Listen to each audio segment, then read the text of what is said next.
This month on 219 West, clinical condition, the changing face of healthcare in New York City, from the neighborhood hospital to the local clinic. We've seen an upswing in the number of people who've been coming to our centers, but it's a good thing. It's not a bad thing. It's a good thing because people are coming in for preventive healthcare services. Journalism's new dangers. As the threat to war reporters increases, are editors giving them the support that they need? I saw a lot more support from reporters on the ground than any kind of news organization that I sold my stories to. The Ray Rice video has sparked a national debate about athletes and violence. But how are high school coaches tackling the issue? Education, when it's young, is very, very important. You must try to instill violence is wrong. Hitting a woman is wrong.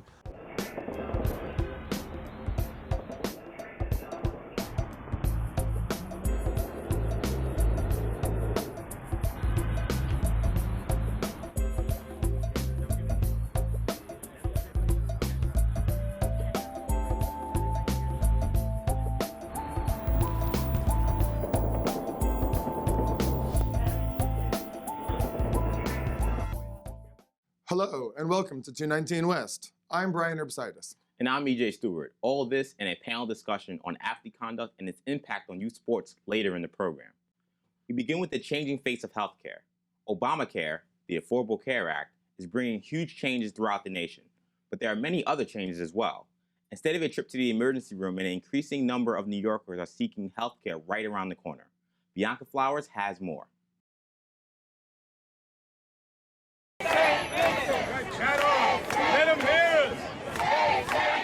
A wave of hospital closures has hit New York City in recent years. Since 2008, 9 hospitals have closed as tough economic times forced many to shut its doors.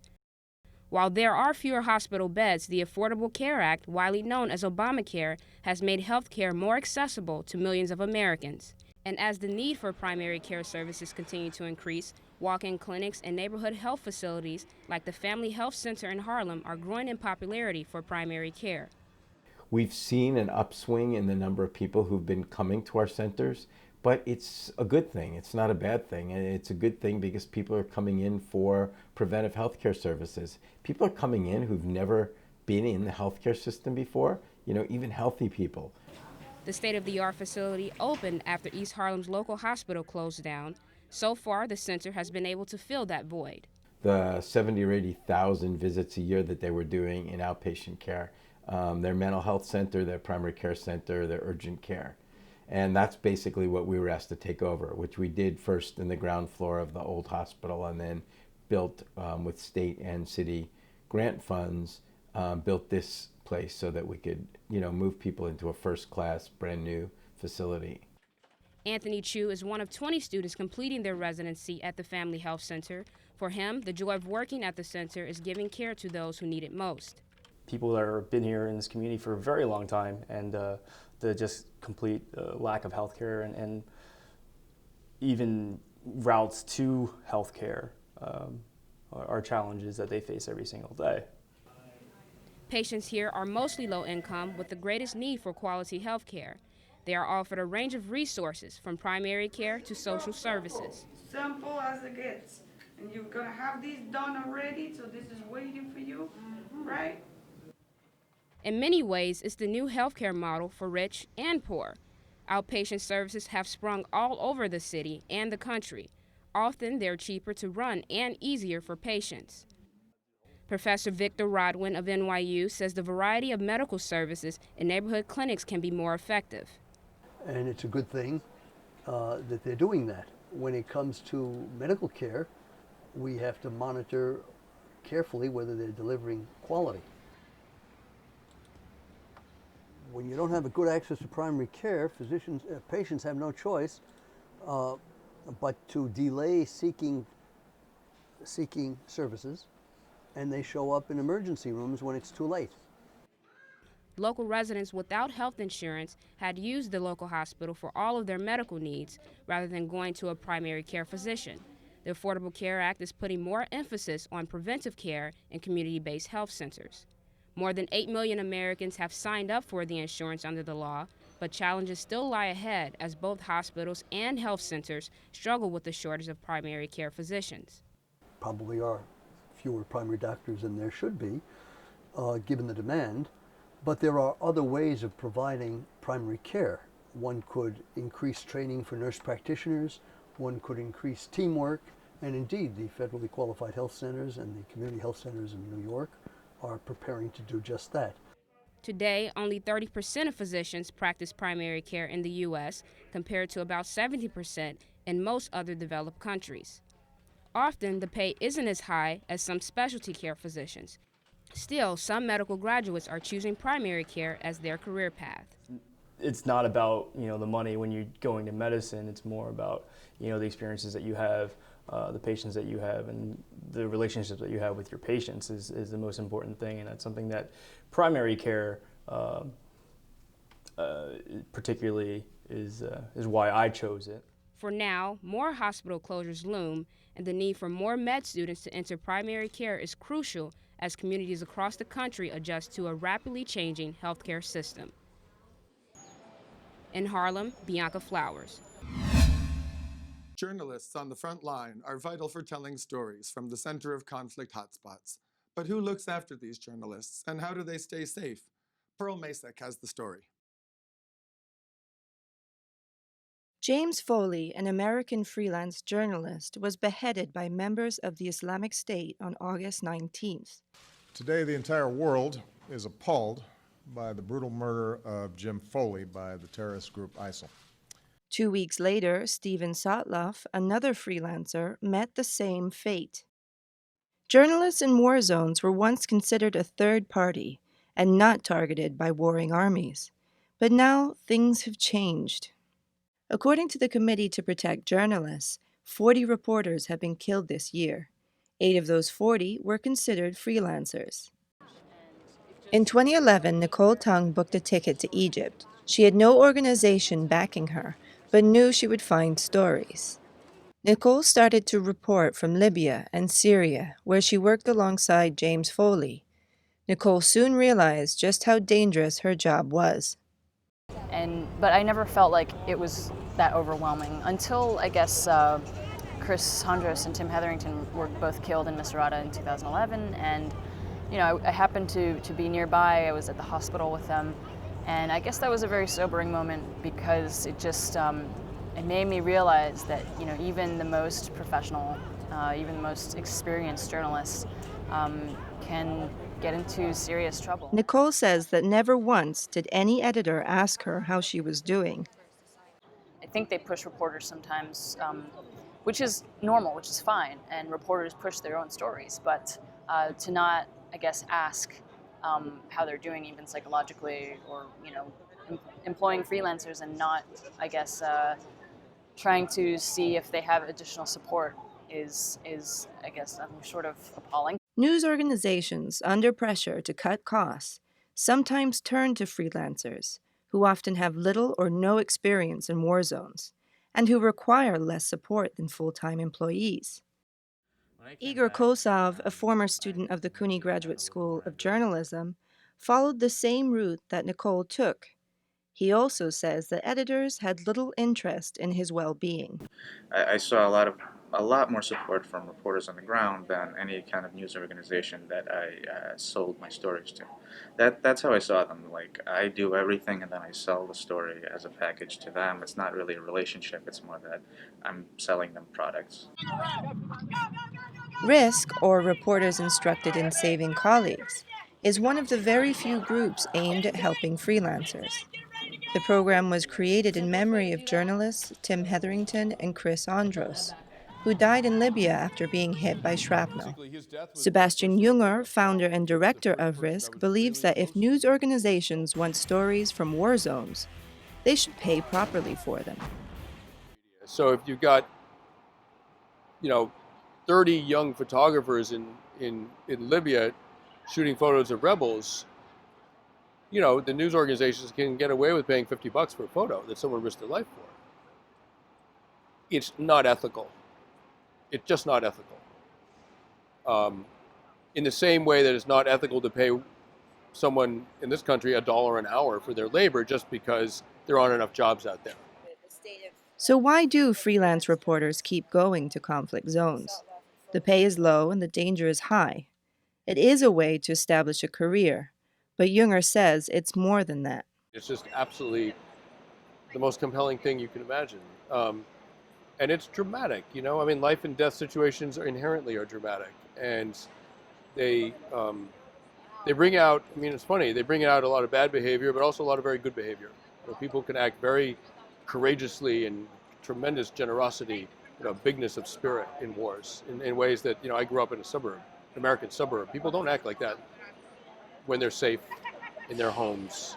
You know, they lapse into a kind of selfishness. That's not true in war. For the most part, people call up their better natures in war. Approximately 20 journalists are still missing in Syria. Many are believed to be held by ISIS. For 219 West, I'm Pearl Masek. Violent behavior by professional athletes is nothing new. But recent incidents, however, starting with the video of Ray Rice knocking out his fiancée, has pushed public outrage to a new level. Here in New York City, one high school coach is trying to use this incident as a teaching moment for his students. Karina Valentin reports. Ron Niclario's job as a basketball coach at Benjamin Cardozo High School in Queens doesn't end with the game's final whistle or with the end of practice. He's teaching and coaching his players 24/7 on the court and off. He has persuaded players to quit selling drugs and tried to influence and calm down players with violent behavior. One of his players got involved in a gang and was making money illegally. My assistant coach and I, we found out about it. We had to go to the powers to be and try to explain to them, you know, let the kid go. The player ended up transferring out of school, but because of problems, he was sent back to Cardozo High School and coached Niclario. We were on him, we were on him, we were on him, and there were days we thought we were going to lose the battle. But right now it looks like we're going to win the war because he is in college. But Niclario knows it is hard work to change the behavior when the players don't give positive reinforcement at home. A lot of these kids are growing up in families that are dysfunctional. And if you grow up in a dysfunctional family, you think that dysfunction is functionally correct. When the video of Baltimore Ravens player Ray Rice hitting his then fiancée was released, it came as a jolt for the coach. But he wasn't surprised given Rice's own history of family violence.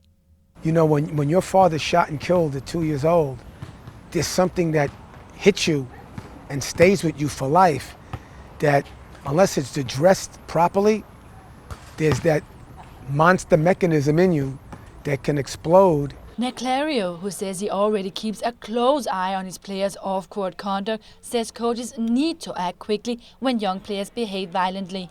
Without intervention from coaches at an early age, the coach says, troubled players might bring that violent behavior with them on the professional levels and in their private lives. Education, when it's young, is very, very important. You must try to instill violence is wrong. Hitting a woman is wrong. Beth Silverman Yam, clinical director at Sanctuary for Families in New York, believes that coaches need to expand the way they address their players. Sanctuary for Families is New York's leading service provider and advocate for survivors of domestic violence and other forms of gender violence. According to Beth Silverman Yam, sports can channel an enormous amount of aggressive activity and desire for power and conquest. It needs boundaries, and that needs a conversation. And I think coaches can start that conversation, that this is appropriate behavior in the boundaries of the ball field, not appropriate for the rest of life. Coach Niclario discusses the dangers of drugs abuse and gangs with his players, but he understands when coaches sometimes find it difficult to bring up these sensitive subjects with their players. The thing is, sometimes kids don't relate to the coach. I mean, most of my kids are black, I'm middle class, white, but I've broken that barrier because they see me in the hood. They see me in the inner city. Everybody knows me wherever I go. But for some coaches, that there isn't that coming over from one side, because it takes the kids to realize how much you care about them before how much you know. If you know all the basketball in the world and you can show them drills that are getting better, but they don't feel that you really care about them, they're not gonna let you into their inner world. With some basic training about what a healthy relationship is and a clear understanding of domestic violence, Beth Silverman-Yam believes that coaches can learn how to start conversations with their players. Can talk about his own vulnerability, what he feels like when he loses, and how he handles those feelings of loss. Does he go home and kick the cat, kick the can, kick his wife? Does he want to? What else can he do to do that? I mean, if he can model what we do with frustration and talk about that, it opens the door. Otherwise, it gets hidden and it gets taken out elsewhere. Thanks, Karina. Here to talk more about athlete misconduct is Beth Silverman-Yam and BJ Schechter from Sports Illustrated. Guys, thank you so much for coming in. Beth, there's often a hyper-masculinity around male sports, and sometimes coaches may find it difficult to talk about these important issues like domestic violence to their players. How do you suggest they start that conversation? Well, I think the recent incidents have created a very teachable moment, but I think to borrow a metaphor from football itself or sports, perhaps we can change the playbook. And I think what we have here is an opportunity to take a look at the kind of focused aggression that exists in the context of being particularly a football player. It's about conquest, it's about winning, it's about, I hate to push it too much, about inflicting pain and enduring pain. But domestic violence is also about mobilizing aggression, and it's about the dynamics of power and control. I work with victims and come from Sanctuary for Families, an agency that has, since 1984, has served victims of domestic violence, many of whom have been involved with sports figures. I think this is an opportunity for coaches to own with their players that we are mobilizing your aggressive instincts and your desire to dominate and control and conquer and win. That kind of behavior is great on the ball field. It's not good for the rest of all human relationships when you leave the field gate. Now, BJ, a lot of this Ray Rice incident has really put a spotlight on how athletes conduct themselves off the court, or off the field. Do you feel like coaches, not only on the professional level, but on the college and high school level, are going to take this opportunity to be more involved with these players' lives off the court? Well, it's certainly going to lead to heightened awareness, at least immediately. But unfortunately, if history has told us anything, that's only going to last for so long. I mean, coaches are interested in players at the high school and collegiate level if they're eligible. How can we keep them eligible? If they get in trouble, how can we keep them out of trouble? How can we go to the police and say, let's give them a break? This is our star quarterback. We need them. Certainly at the professional levels where there's so much money involved, teams and often leagues are going to keep these guys on the field as long as they can. So while the whole nation watched that Ray Rice video and it was appalled, that slowly but surely, that anger and that reaction is going to wear off. And I don't think it's going to lead to wholesale changes. We're going to forget in a few years how outraged we were by this video. And let's be honest, if this video didn't come forth, we would not be as outraged as we are now. I think Beth could probably attest to it, that this happens every single day and all the time, not just with football players and athletes, but with everyday people. You look at, just the NFL. I mean, read the Greg Hardy police report. That was more disgusting than this ugly Ray Rice incident, if you can believe it. How can you believe that? Because you saw this video of Ray Rice cold cocking his then fiance.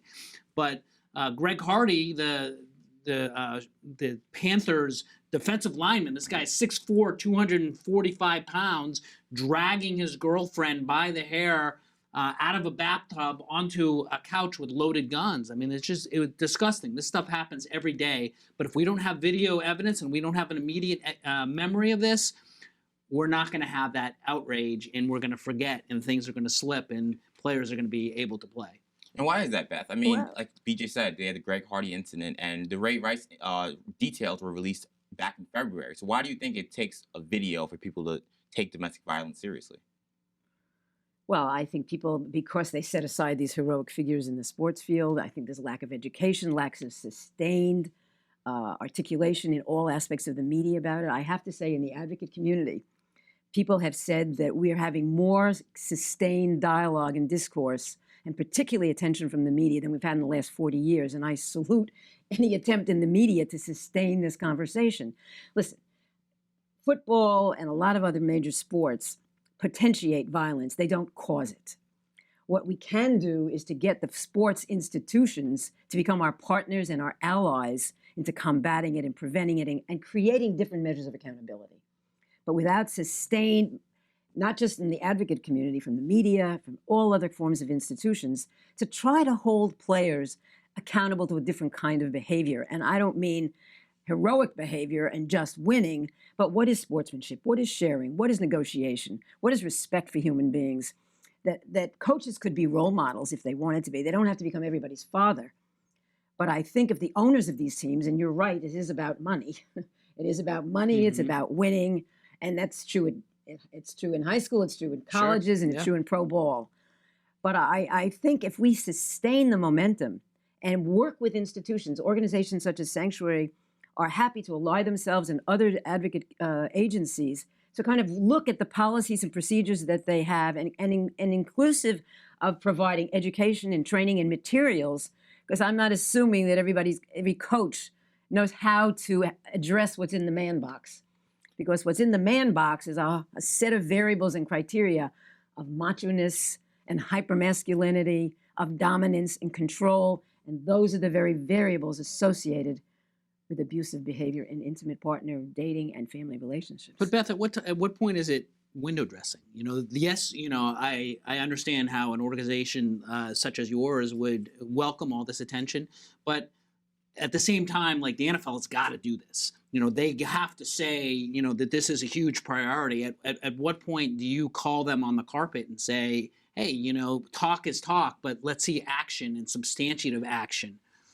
I agree with you. There doesn't need to be substantiation. There needs to be policies and procedures and accountability. And next time there's an incident and the same thing happens all over again, or they try to bury it, I think maybe there will be something else that will happen. I think probably some other teams right now are kind of doing some preventive intervention. I don't think that a lot of other sports institutions want to be the next NFL. Yeah. I don't think they want the next Roger Goodell dragged before the media and interviewed and pressed on these issues. This could be an opportunity. I may be divine optimist. Certainly in the nature of work I do, it's a combination of seeing the dark side of human beings, but also the resilience and capacity to change. I'd rather believe that people are capable of change, and that includes coaches. Yeah. And the different messages that can be sustained, and the accountability that the coaches have to the owners. Now, you talked about BJ. You talked about how Roger Goodell has faced a lot of heat, and the NFL has had problems, not just domestic violence, but other incidents that have happened over the course of many years. Why do you think now has been the time where the NFL has faced the most heat? Well, I think certainly violence against individuals and violence against women, takes it to a whole nother level. I think everybody, has a mother. Everybody has a spouse, a wife, girlfriend, husband, whomever. So anytime you have an individual who is strong and as big as these professional athletes are, and takes advantage and abuses another individual, that's going to hit a chord with a lot of people, not only because of the connection that it could be me, but these individuals are much bigger and much stronger than their victims. It's like, it's much like, when people hear about abuse, any type of abuse against children, it really makes the hair on the back of your neck stand up. And I think this is right behind that, because we're talking about the NFL, that when you think of someone who, is 6'4", 245 pounds, striking a young woman, one punch could kill that person. And the sheer violence and lack of regard for human life, I think really gets to these people. But let's be frank, it's the video. We've known this has happened for a long time, and Beth, you see it every day. But if we didn't see this video, there would not be the outrage. Now, there's been incidents in the NFL, but also the NBA's had their problems with the Donald Sterling racial scandal and the Atlanta Hawks racial scandal. I guess I ask this to both of you guys. Do you feel like in Major League Baseball, also with the steroid era, do you feel like fans now are expecting a higher quality of character off the field and off the court now from their professional leagues than they did in years past? I don't. I think some of the incidents you mentioned are hot button issues, whether it's racism or certain behavior that fans don't find acceptable. But if their teams are winning, whether it's their home teams or these are players on their fantasy teams, they're going to still root for them. They're going to be forgiving. You just look at the Barry Bonds situation. He was a hero in San Francisco, even though it was clear he used steroids, and a pariah throughout the country. You contrast that to a guy like Jason Giambi, who admitted he used steroids, played for the Yankees, the highest profile team in Major League Baseball, and he said he was sorry and they forgave him. So as long as somebody, as a team is winning and things are good, then fans are going to be more forgiving. When you look at the Donald Sterling situation, anytime you bring racism or issues that span sports, that we're talking in culture, certainly domestic violence is one of them, but steroid use and bad behavior off the field is always going to be accepted as long as there's a lot of money and as long as fans are going to continue to be in the seats and enjoy the experience of games. I look at you look at the concussion crisis in the NFL, and it's there's more and more evidence. There's a report a few weeks ago that 1 in 3 former players showed signs of dementia, and CTE is becoming a lot more prevalent in players as they retire younger and younger and younger. And you ask people if they would let their sons play football, and a lot of people will say no. But we still watch the games. And I put myself in that category because it's exciting. People get captivated and swept up in sports, and sometimes, unfortunately, we forget about some of this other stuff.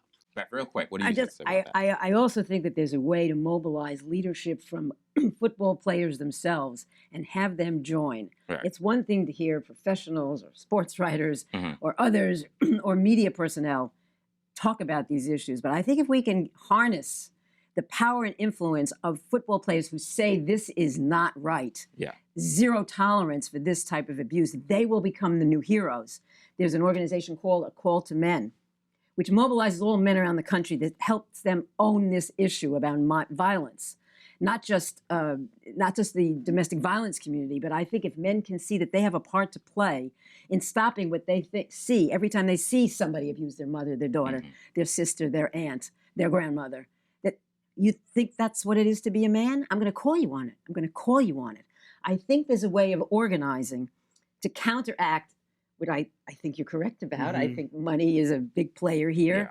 And there's a dissonance, people, it's true. They're all, men and women are still going to see these guys on the field. But I think we can sustain this discourse, and I think change is definitely possible. I think hold them accountable, mobilize players themselves to be part of the leadership, be part of the change you want to see. I think they can become part of the change we want to see and make them our collaborators. Beth Silverman-Yam, BJ Schechter, thanks so much for coming in, guys. Thank you. Thank you for giving us this opportunity to air such an important issues.